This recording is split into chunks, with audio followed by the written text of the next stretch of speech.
It's no fun when our kids are sick, but we may just have found the silver lining.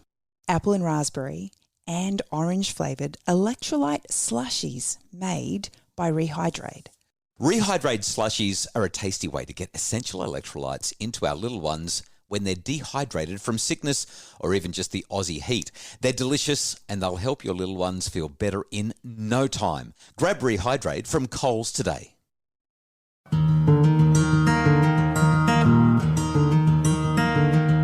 Hi and welcome. This is episode 13 of the Happy Families podcast. My name, Dr. Justin Coulson, and this is the podcast that's dedicated to making your family happier. In today's podcast, Innocence Lost, we're talking about the public health crisis that is pornography and the way that it's affecting our children. Now, I do need to warn you that in today's podcast, I'm going to be discussing some content that is of a highly sensitive nature. Personally, I think that if your children are over maybe the age of 9 or 10, that they actually should hear what's being said, but you might feel differently. So this is a warning. Some listeners may find some of the themes and some of the content that's discussed today offensive. In fact, I actually hope that you do. If you don't, then I'm concerned. But discretion is advised when considering whether or not you should let your children listen to this podcast if you do usually listen in the car and the kids are participating. Now, most weeks the Happy Family podcast has a number of different segments where we look at a range of issues confronting parents, but today it's just one entire podcast dedicated only to this single topic. In the last few weeks, I attended a conference, a symposium about pornography and the way that it harms young people. It was Tuesday, February 9th. The activist group Collective Shout, I'm really big fans of Collective Shout. They campaign for a world free of sexploitation. It's a women's and children's advocacy group, really, and they do wonderful work. And they hosted Australia's first symposium on the harm that pornography does to children. Experts from all backgrounds agree. Pornography is hurting our children. Now, I'm going to spend some time sharing the things that were reinforced at the conference that every parent needs to know about, because the reality is that your children will see pornography. But what you'll also get from me in this podcast, because I'm not a pornography expert, is you'll get parenting content. In other words, I'm going to tell you how you can deal with this as a parent, what you can say to your children, and how to get these difficult conversations started. So let's get into it. During the week, I went out and about. I grabbed my iPhone and my voice recorder and started asking parents their opinions about pornography and what kids are up to with it and how to talk to them about it.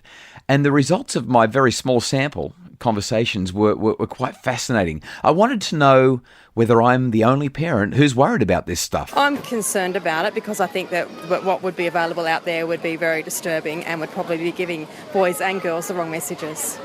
How concerning do you think it is? Or do you think that it's just, boys being boys and girls being curious? I think some of it might be boys and their nature or the way their hormones work or their mind works, but I think it's probably the adults around them that are being a bit, I guess, too easy with the material that they're viewing, and it's around the kids in the home.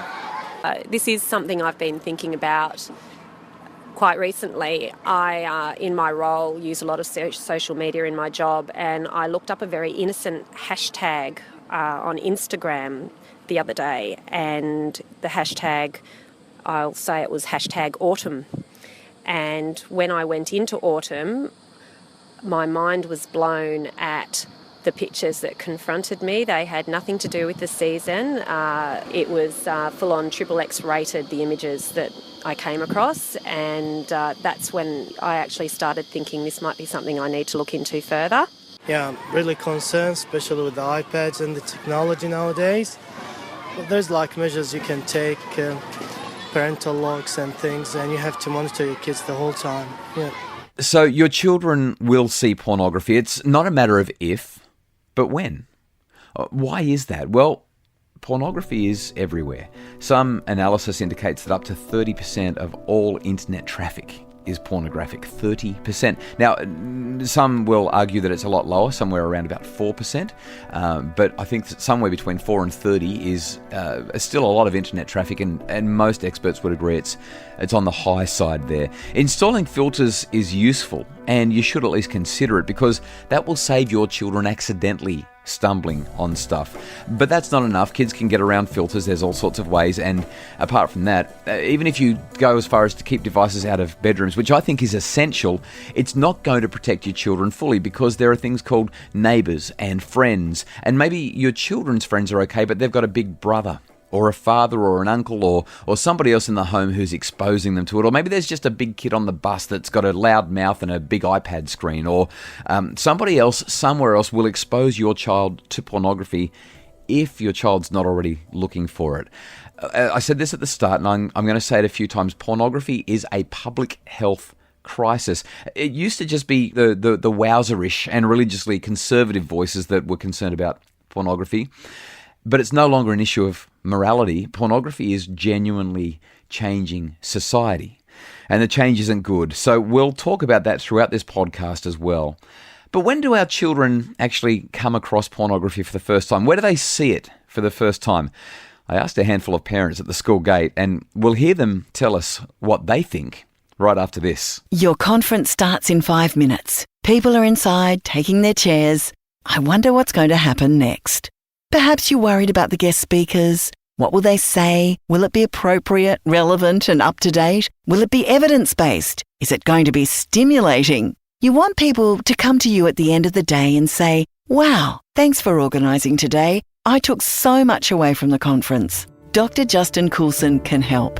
He speaks to school kids, teachers, parents, and professionals about families and happiness. Because we all want happier families, happier classrooms, and happier workplaces. So, what's your next conference about? To learn more about getting a speaker who will help your audience learn, laugh, and leave with practical tools that will empower them to be happier, more productive, and better parents, teachers, people.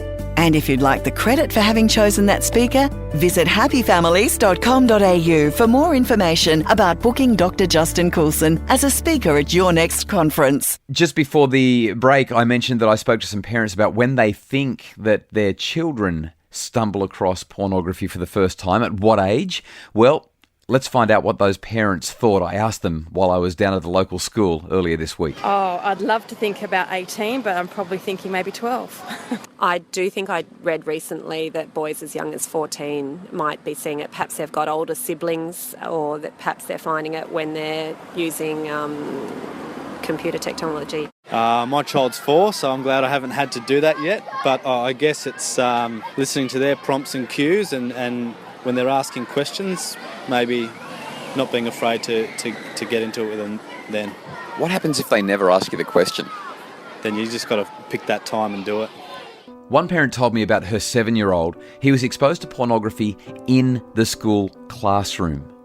He was exposed because one of his friends in the school classroom at the age of 7, who had 3 older brothers, I might add, this friend said, "My brothers told me to look up bottom and bum. And the school filters don't stop you from looking it up, so have a look." And so these kids looked up bottom and bum, and what they discovered was a lot more than just bottoms and bums. Now, that was quite curious for them, and they all snickered and giggled. But then this little boy said, "My big brother said you should go home and look up naked ladies. You can't see it at school, but when you go home, you'll be able to see it." So this little boy went home, and he said to his mum, "I just want to go up to my bedroom. I want to have some quiet time and do some stuff on the computer. I'll come down for afternoon tea shortly." And Mum straight away thought, "I know what he's going to do. He's going to go up and he's going to play Minecraft. He's going to sit in his room, and instead of having afternoon tea and doing homework, he's going to play Minecraft. I'll let him go, and I'll sneak up in a minute, and I'll catch him out, and I'll get him in strife." So she walked up the stairs and walked into the bedroom and caught him out. But he was not playing Minecraft. He was looking up naked ladies. He'd misspelled it. But even with that misspelling, she said what he got was a whirlwind of pornographic exposure. Now, she talked to him and found out that not only was this particular boy coming to school and telling everyone what to look up based on what the big brothers had said, but that these 7-year-olds were routinely being told by a couple of the boys in the classroom that were looking at it every day, what they were seeing. And she said, I feel like my little boy's lost his innocence. Now, some parents might say, that's crazy. We're talking about 7-year-olds and 8-year-olds. Surely it's not really that big of a problem. Well, if your children are between 10 and 12, chances are they have seen pornography. In fact, the research tells us that the average age of pornography is somewhere around about the age of 11. That research is fairly old, and it may well be somewhere closer to 8 or 9 as the average age, certainly for little boys, and probably not far off that for little girls as well. Now, they're seeing it. They're seeing it way too young. And it is a tragic case of innocence lost when you see your 7-year-old seeing pictures of women masturbating men, or women masturbating themselves, or getting involved in some other sexual practices with the vision and the video right there in front of their 7-year-old eyes, seeing images of anal sex and oral sex, and a whole lot of other stuff that you really wouldn't want to talk about at all. And when they see an ad on the TV or on the side of a bus, you see that little 7-year-old looking at it differently to how they might have looked at it had they not lost that innocence. Now, this particular mum had some really important conversations with the son, but the thing that upset her most was that he didn't actually want to see it. But once he had seen it, that curiosity inside him grew. He wanted to know even more. And now he still wants to see it sometimes. He is still 7. And he actually said one time to his mum, "Mum, I know I shouldn't want to see it, but sometimes I just want to look at it and I'm curious about it, and I can't get the things that I've seen out of my head." He can't unsee it. He can't get that innocence back. Now, the reality is that our children are walking around. No, we are all walking around with porn in our pocket. It's right there.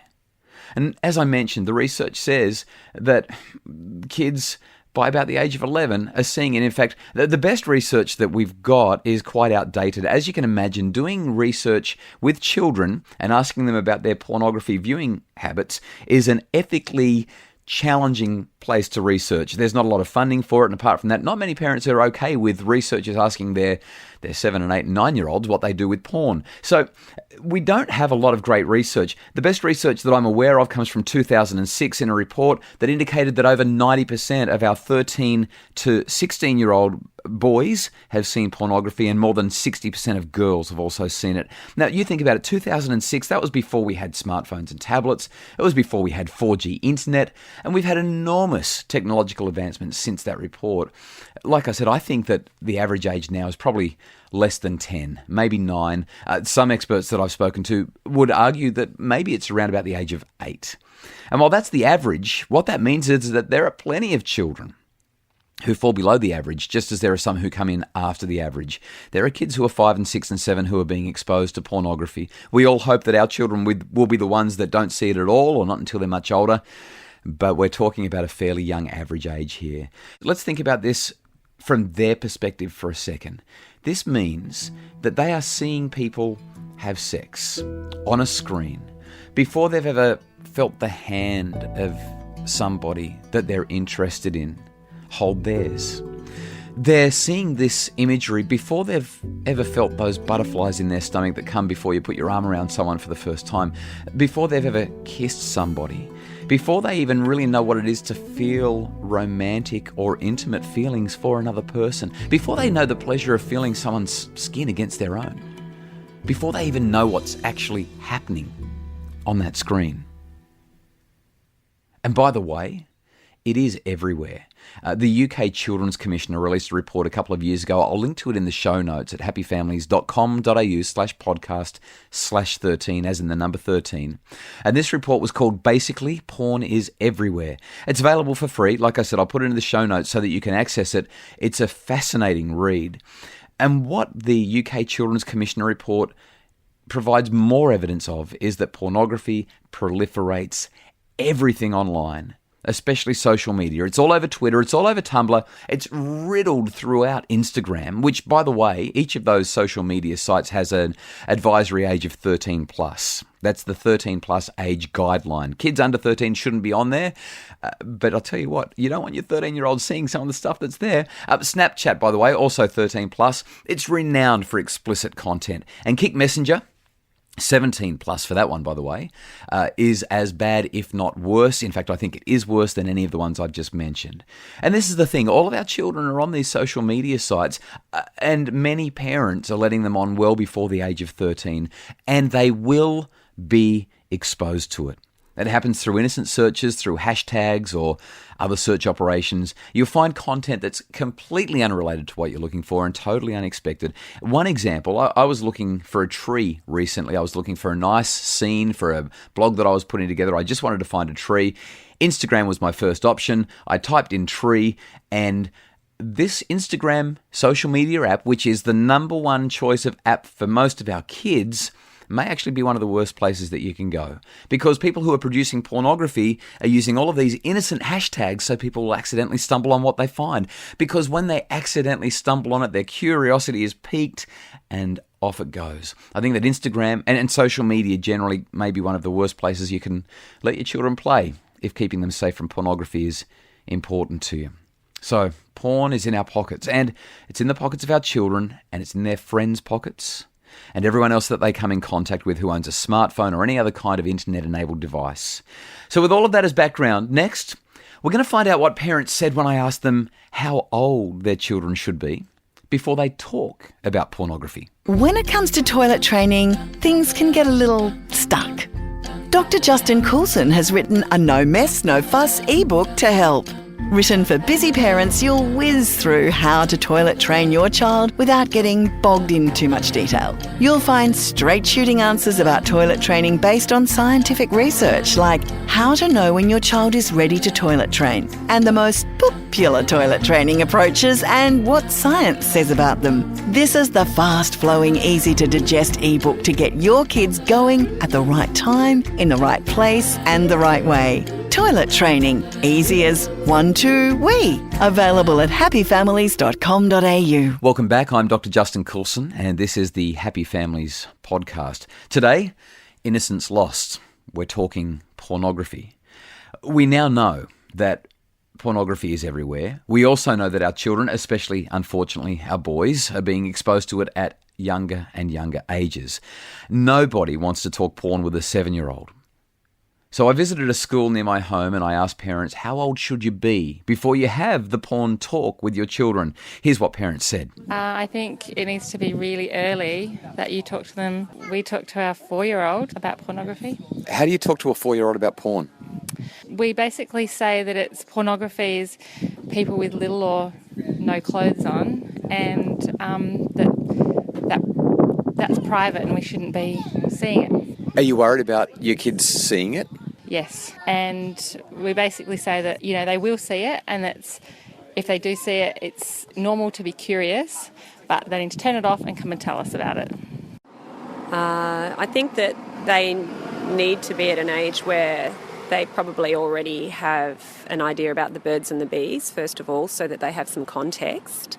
But unfortunately, because it's there online, as soon as they're starting to use different types of services that you can find online, if they're using the internet or if they're using iPads or anything like that, you need to be very, very protective of what they might find, and you need to be aware of what might be there. So how old do you reckon? I've got a 10-year-old daughter, and sooner or later I think I'm going to have a talk with her. I have read recently that kids of her age, maybe around 11, already might be getting exposed to it due to their older brothers or sisters. I certainly wouldn't like her to see any of it. I think it would be something that I would have to just gradually talk to her about, maybe when she starts asking some questions. What if she never asks the questions? So she's been exposed, but you don't know because she sees it at school or on the bus or, at a sleepover with some friends, or she sees it somewhere and she just goes, oh, but she never actually asks you the questions. How do you know when to talk to them about it? That's a really good question. That's something I actually haven't thought about yet. Maybe I need to give that some more thought. I believe 10 years is the optimum age to start talking about pornography. I think that once kids are using the internet and are able to access anything on the internet, they should be aware that there are some things on there that are sensitive, and they probably don't need to know the full extent of the sort of pornography that is available on the internet, but just to be aware that there are things on there that they shouldn't be looking at. Today, there is no doubt that pornography is the number one sex educator of our children. And here are a few things that it teaches. I'm going to go through these fairly quickly. You won't like what you hear. First of all, pornography teaches that harder and rougher is what sex is all about. If you saw pornography prior to the mid-1990s, you probably think of Playboy magazines with fairly run-of-the-mill sex between two seemingly consenting heterosexual partners. But the nature of contemporary mainstream pornography is not what it was when many of us, now as parents, might have been exposed to it 20, 30, 40 years ago. Today's pornography models unsafe sex practices that are designed to maximise excitement for the predominantly young male viewers who are looking at it. And as they become accustomed to and tolerant of what they're seeing, they seek out more and more extreme materials so that they can get the stimulation that they're looking for. Pornographers push boundaries to make pornography, sex in pornography specifically, as hard and as rough as they can, because the run-of-the-mill stuff doesn't excite people who have been viewing it for a little while. They want more. So here's the second problem with pornography. Here's the second thing pornography is teaching our children. Male dominance and violence against women. Now, I know that sounds a bit extreme, but hear me out. This is what researchers have discovered. Contemporary mainstream pornography today has become increasingly degrading and dehumanizing, particularly towards women. Australian documentary maker and researcher Marie Crabb reported that in top-selling pornographic films, close to 90% of scenes contain physically aggressive sex, acts of violence. 94% of those scenes show that physical aggression and violence directly and explicitly targeted at women. And in 95% of those cases, the women are acting as though they're actually enjoying being gagged until they vomit because of the deep throat oral sex that she's performing. So women are routinely hit, they're routinely slapped, they're routinely choked. And according to Marie's research, a new trend is emerging. She says that in movies that are coming out lately, over 40%, that's 40, over 40% of movies include what is known as ATM, that is anus to mouth. This occurs, I'm so sorry to put this into your mind, when a male concludes his anal intercourse and without washing his penis, he receives immediate oral sex. Now, all of these acts, I'm sorry, there's no other word for it. This is dehumanizing, this is degrading, this is debasing. This is a male who dominates, who abuses, who degrades, who gets whatever he wants from the woman who is subservient. She's just an object. She is only there to give him what he wants. I don't want my kids learning that, and I'm sure you don't want that either. That's not what intimacy is about. Okay, the next thing that they're learning is, they're learning to copy what they see. Children are learning that aggressive, penetrative, violent sex is the norm. They're seeing ejaculation on the face as standard sex practice. They're taught that deep throating is what oral sex is for. Heterosexual anal sex is portrayed as just totally normal and an enjoyable and safe alternative to vaginal sex. And while some adults may enjoy these practices, research tells us quite clearly that they're not practices that represent women's typical experiences of pleasure. In other words, if you're a woman, you typically don't enjoy this stuff. Some do. I accept that and I understand that. And if you're an adult and you do, that's entirely your business. But the general experience of women is that this sort of stuff is not what they want and it does not arouse them. But the focus in pornography is entirely on male arousal because pornography is made by males for males who are looking for more and more extreme ways to get their rocks off. Reports from the UK indicate that teenage girls expect to be pressured and coerced into anal sex. They know it's going to hurt, but the expectation exists. They don't like it. They don't want to do it again, but they go along to get along because they want to make their boyfriend happy, and he'll be happy when she acts like they do in the pornography that is viewed. And the Australian experience is quite similar. In the last year or so, I've seen a number of media articles that show that doctors are now reporting increasing numbers of teen girls who are needing help with anal tearing and fissures and bowel problems because they wanted to please their boyfriend who'd seen pornography, seen anal sex, and thought, well, this is what everyone does and I need to try it out. Copycat behaviour also extends to the playground. We're seeing increasing evidence of child-on-child sexual assault, both at school and at home. The police are reporting that it's happening increasingly because pornography is proliferating. Okay, here's the fourth thing that our kids are learning. Sex is a performance. Pornography has taught kids that sex isn't about intimacy. It's not about relationship building. It's not about touching the other person or feeling close to them. It's about performance. And because technology is now everywhere, a lot of teens are producing their own pornography. There's obviously significant legal risks that go along with that, but there's also the risk of significant embarrassment and humiliation when that guy decides that he's going to share it with his friend, or he's going to upload it to YouPorn or some other website, and he's going to share it with everybody so they can see how good he is in bed. The next thing that I want to mention just quickly is that there are other health risks, and I've made a couple of notes here. We've got other scientifically supported health risks of teens and children viewing pornography include body image issues. Because normal people don't have penises or vaginas or breasts that look like that or act like that. There's sexual health issues. Condoms are not used in pornography. ATM, anus to mouth, is obviously unhealthy. Multiple simultaneous penetrations of various orifices is not what we would consider normal. That is what we would typically consider a deviant health practice. And even if you are a consenting adult, it's probably not what you want your 14-year-olds to be trying. And the other major health risk here, and it's a legal one as well, is the issue of consent.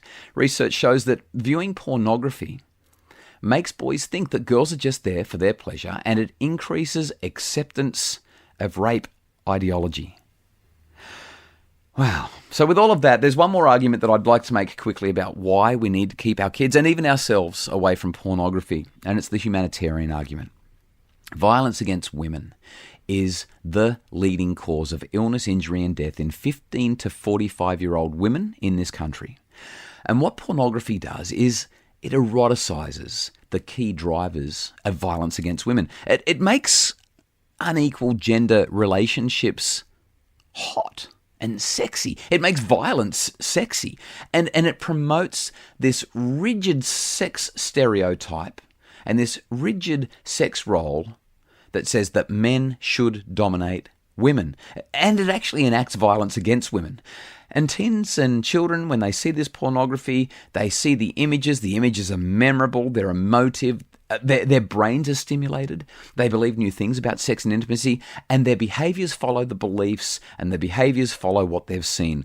And as a result, children and teens are being harmed physically, sexually, mentally, emotionally, socially, and even digitally with their online digital reputations. Pornography is seeping into everyday behaviors. There was a girl that I found out about from some friends of mine. We'll call her Crystal. She was a 14-year-old schoolgirl going to a major and prestigious school in one of our capital cities. And a boy one night started pestering Crystal for an image. He wanted to see some porn, but not any porn. He wanted to see her. He wanted a nude. He wanted a nude selfie. And she said, no, I won't send that to you. He kept Snapchatting her. Come on, send it to me, come on. Because boys are learning that the more they pester and the more that they hassle and harass, the more likely it is that the girl will eventually give in. We've got to teach our girls to never give in and to tell us what's going on. He continued to pester her and finally started to make threats. If you don't send me a nude, I'm going to hurt myself. And then he sent her a picture of a knife. She still refused. The next image he sent was a Snapchat image of himself cutting himself and bleeding. He said, you need to send me a pic or I'm going to do it more. She refused. He sent another one where he was damaging himself quite significantly. So she relented. She took her top off and sent a picture of herself wearing a bra. He responded, I'm sorry, that's not good enough. I'm not satisfied. If you don't send me a topless photo, then I'm going to keep on cutting myself. And eventually, after receiving some more images of him hurting himself, she finally gave in. She sent an image of herself topless to him, which he personally devoured and then he forwarded on around the school. Now, this is obviously a little boy or a 14, 13-year-old boy with some big problems.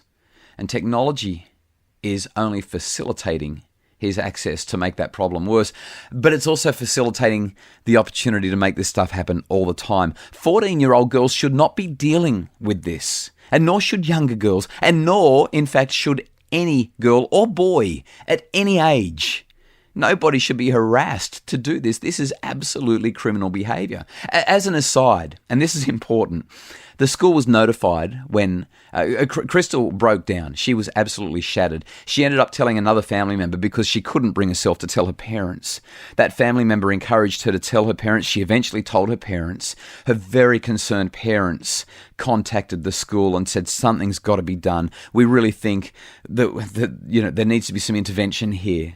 The school's response when they found out was this, and I quote, "Our main priority is the reputation of the school.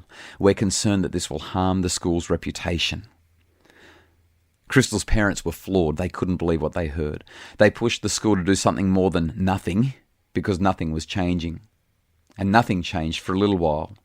Crystal's family eventually took out an intervention order to keep this boy away from their daughter, including at school. And the school found out, obviously, and contacted Crystal's parents and informed them, quote, "Your family is making this very difficult for us."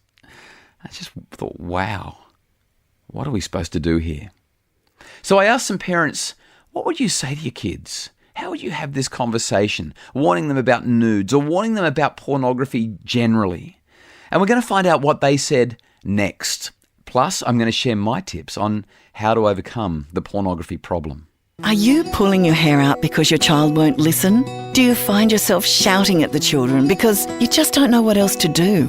Is your child back-chatting or disrespectful? Are you finding parenting more challenging than you ever thought possible? Dr. Justin Coulson provides one-on-one parenting coaching via Skype or phone, no matter where you are. Receive personalised individual guidance specifically for your family's circumstances. Find solutions to the parenting problems that are driving you crazy and make your family happier today. For more details and a coaching package that'll suit you, visit happyfamilies.com.au/coaching. This is the Happy Families podcast. You're listening to Dr. Justin Coulson, and we're talking about Innocence Lost today.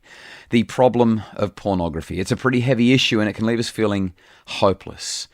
So I asked some parents, what do you say to your children? How do you teach them about pornography? Most of them stumbled and stammered. Very few had anything to offer, but here's what they told me. Okay. I'd probably say a lot of and I'd probably talk to my husband and try and talk him into doing it. I don't know. I still have to wait, but I believe you have to talk about everything. You have to talk about that. That's part of the life. That's the sex. And you have to address the subject in a way that your kids would do understand that it's not the right age to start looking at such websites. Yeah. I think that I'll need to sit down and perhaps talk about, first of all, the way that some women are depicted. She's quite conservative in the way she dresses, and she's already starting to become a lot more aware that some people choose to, do things differently, and we might start talking about perhaps the way that as a young woman she views herself and the way that she'd like other people to, view her. I'm going to interrupt you for a sec. That's sort of the nitty-gritty of getting into the conversation, but how do you start the conversation? I don't know, can you tell me? So what do we say? Parents have got to start to pre-arm their children. Pre-arm means warn them of what's coming in advance. And we've got to do it from a young age. Conversations about sex need to be part of growing up. Conversations about pornography need to be part of that. And I think, unfortunately, we need to start talking about this in a simplified way from around about the age of 8. It needs to be developmentally appropriate. We're not going to start explaining what anal sex is to an 8-year-old. But basic discussions are important. We need to teach our children to look away. We need to teach them to tell someone. We need to teach them, especially as they get older, to do both of those things and also to speak up and say, hey, that's not cool. We need to teach them not to laugh at it, that sexploitation is not funny. And we need to teach our teens to avoid pornography because the messages that it promotes are harmful. We need to teach them the stuff that I've shared with you today. Teach them that if what they do is based on what they see in pornography, they'll be having bad sex. They'll be seen as bad lovers. And instead, we need to give them good messages about good sex. We need to give them hope that sex and intimacy can be wonderful. We need to teach them, by the way, important things like consent and what intimacy really means and how to be tender and how to be thoughtful in relationships, particularly as those relationships become intimate. When we're talking with our teenagers, we need to stay calm. In fact, with all of our children about this topic, we've got to stay calm, always be calmer than them. And we should also remember that any attempt to control their thinking or behaviour will typically result in them closing up and becoming defensive and maybe even ignoring us and possibly even acting in precisely the opposite way to what we've requested.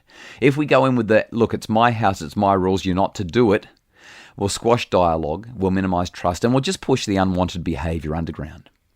So I think that your conversation needs to be focused on them, and it needs to be focused on getting them to do as much talking as possible. Let me give you a couple of pointers on how we might do that. First of all, we should ask them a question like, hey, I want to talk to you about one of those really awkward topics. Is that okay? Now, it's very rare for a child to say no, but if they do, respect that and then set up a time where you can talk later. Then ask them, how much are kids at school looking at pornography? For younger children, you might even ask them if they've ever heard of pornography and ask them what it is. But don't start by talking about them. Start by talking about other children. That way it's not personal. It's just about others. And then slowly bring it closer. You might say, are your friends looking at it? Have you ever seen it? And if they answer no, you can say thank goodness for that and then start to chat with them about the things we've talked about, why they shouldn't look at it. If they answer yes, reassure them that they're not in any trouble and then find out what you can. Did someone show it to you? Did you find it yourself? Now, if you know that your child's been exposed to pornography or is currently viewing it, don't play games with them because then you're just going to get them in trouble for looking at the porn and for lying to you about it. Instead, tell them what you know. Tell them that you've found this and you're aware of it. Tell them you're not mad. You just need to have a conversation because as soon as you get mad, as soon as you stop being calm, that conversation will be completely ineffective. Next, describe what's normal when it comes to the experience of pornography. You might want to say something to them like, when we see stuff that is pleasurable, and pornography is for a lot of people, our brain releases these chemicals, these feel-good chemicals called dopamine. And this chemical is associated with addiction. And it's the sort of chemical, it feels so nice that we keep going back to get more of whatever gave us that feeling because we like how the chemical feels. And so pretty soon we start wanting to look at pornography more and more because it feels so good because of this chemical in our brain. But unfortunately, that little bit that got us excited the first time isn't quite enough. And we've got to look for more and more of it. And then we've got to look for more and more extreme versions of it to give us that same good feeling. You might ask them how they've felt after they've seen it. They might have felt really excited while they were looking at it, but maybe they felt a little bit dirty, a bit icky afterwards. Focus on that feeling and help them to understand why. Maybe ask them if they've seen any of their friends become addicted to pornography and what it's done to them and their relationships and the way they view others, and then discourage them from viewing it. Now, there's so many other things that we could talk about. Oh, you know what? There's one more thing I should mention. Once you've had that conversation, it's important that you find out how they feel about what you've said, that it's a two-way discussion. Otherwise, it does turn into a lecture, and that's the last thing we want because they will switch off and they'll not internalize it. You might also problem solve. How can I keep you safe? What can we do? You might talk about things like installing filters, installing keystroke monitoring software, keeping devices out of bedrooms, and whatever other strategies suit your family. I'm not advocating or saying you shouldn't do any of those, but they are alternatives that some parents use. Just let them know as well that if they ever have any questions, you're always there. Let them know that it's okay to be curious, but to stay away from this stuff. And then just expand on the conversation based on their responsiveness and their maturity and their interest in the topic. Now, there's a whole lot of other things we can talk to them about. We can talk to them about nudes. We can talk to them about consent. We can talk to them about the legal issues of having pornography when you're under the age of 18, especially images of other under 18s. You can talk to them about respect and safety and pleasure and enjoyment and intimacy and all those things. They all need to be part of an ongoing conversation. So conversations around healthy sexuality will actually set your teenager up for more positive relationships and better relationship satisfaction and higher levels of well-being. And giving them a positive view of what sex should be about and turning them away from porn will help them. Just know they will seek information online, but they might get the wrong information. So when they're curious, make sure they get to come to you. Keep the talk positive. Sex is wonderful. They should know that, but it needs to be something to look forward to with the right person, in the right place, at the right time. Porn in your pocket is the problem, and that's not sex. All right, I think that's enough. Let's wrap this up. Hopefully you're feeling like you can get through this. Hopefully there's enough strategies that I've shared with you to help you feel a little bit optimistic after such a heavy topic. After the break, a quick summary and some final info to finish up today's podcast, plus today's big question that I want to ask of you. Parenting is the most important thing we will ever do, so it's important that we get it right. But with so much pressure, demands and advice, it's hard to know what our children really need. Using the very best scientific research and then turning it into an easy-to-read book and CD, What Your Child Needs From You helps you connect with, understand and teach your children in meaningful ways. What Your Child Needs From You by Dr. Justin Coulson is the parenting book that offers the solutions to make you a better parent and help your family to be happier. Available in paperback or CD at happyfamilies.com.au. It's the Happy Families podcast. I'm Dr. Justin Coulson, and in my podcast every week, I ask a question for you to consider. This week, I want to know, has this podcast changed your mind in regards to talking to your child about pornography? And if your child's old enough to chat with, I'd like to know how it went. Did you have the chat? Now, don't share anything incriminating. Don't share anything too personal, but just share how it went, what you learned. Hopefully, if you share at the Happy Families website, happyfamilies.com.au/podcast/13, as in the number 13, hopefully you can inspire other parents who are really struggling with this. Maybe you can give them some ideas that have worked for you. Okay, well, that's it for this week. We've talked about Innocence Lost. I know it's been a heavy topic, but hopefully you've enjoyed listening to the podcast, and hopefully your family will be happier and healthier because of it.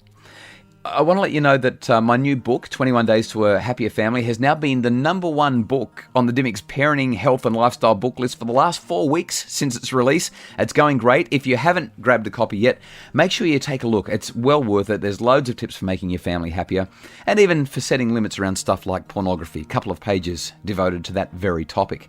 As well as that, I'm offering a special price for listeners of the podcast and for my newsletter subscribers only if you purchase the 21 Days to a Happier Family program. You'll get $40 off between now and Monday, the 29th of Feb. You just have to use the code GIVEME40. That's GIVEME40. No spaces, all capitals. GIVEME40. Use that at the checkout and you'll save $40. It's a really big saving, actually. So hopefully that'll be a bit of an incentive to check out the 21 Days to a Happier Family online video program. If you've enjoyed the episode, by the way, you'll find the outline and the resource links in the show notes at happyfamilies.com.au/podcast/13, as in the number 13. And if you think that this podcast can make a difference, not just for your family, but for other people's families as well, please share it via the social media links at that Happy Families podcast page. Okay, lastly, if you can, I'd be thrilled if you'd rate the podcast on iTunes. If you're still listening right now, it's your ratings that actually determine how likely it is that other people will discover the podcast. And the ratings boost the podcast's visibility. It helps other people to find out how they can have a happier family. So while you're there, subscribe on iTunes as well. Let other people know that you love the podcast. Thank you for listening. Got another podcast for you in a fortnight. And until then, remember, you don't have to be the best parent in the world. You just have to be the best parent in their world.